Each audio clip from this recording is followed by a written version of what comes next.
In this lesson, we will learn about AbsorbPointer, one of the interaction model widgets. The interaction model responds to touch events and routes users to different views. The AbsorbPointer is one of the interaction model widgets used to block an event. For example, stack buttons wrapped an AbsorbPointer on top of a default button.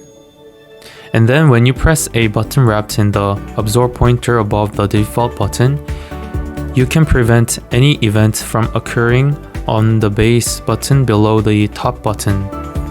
So we can wrap it around the part where we want to block the event with AbsorbPointer.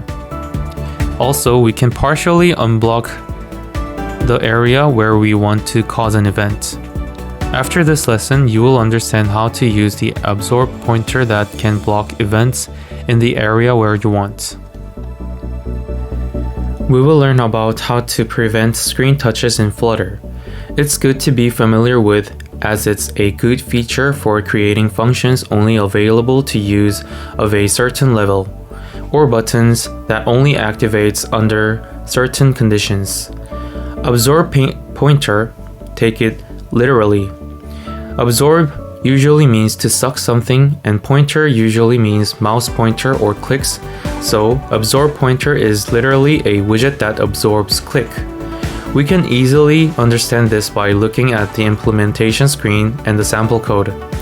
People say the proof of the pudding is in the eating. Looking at the sample code, we implemented two buttons on top of each other using the stack widget.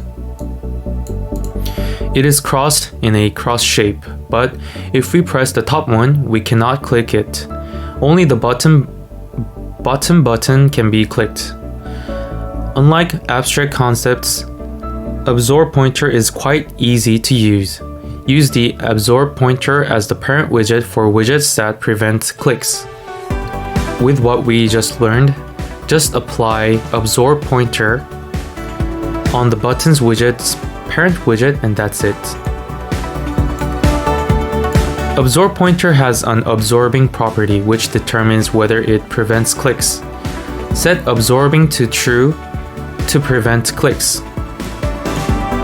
If not set separately, it defaults to true. AbsorbPointer isn't difficult widgets, but it is definitely worth learning. In addition to this, there are widgets for different interaction models, mostly widgets we learned in course 2 or will learn in the future. Don't give up when it's hard. We are always rooting for you. It's time to finish the lesson on the AbsorbPointer. Thank you for watching. See you in the next lesson.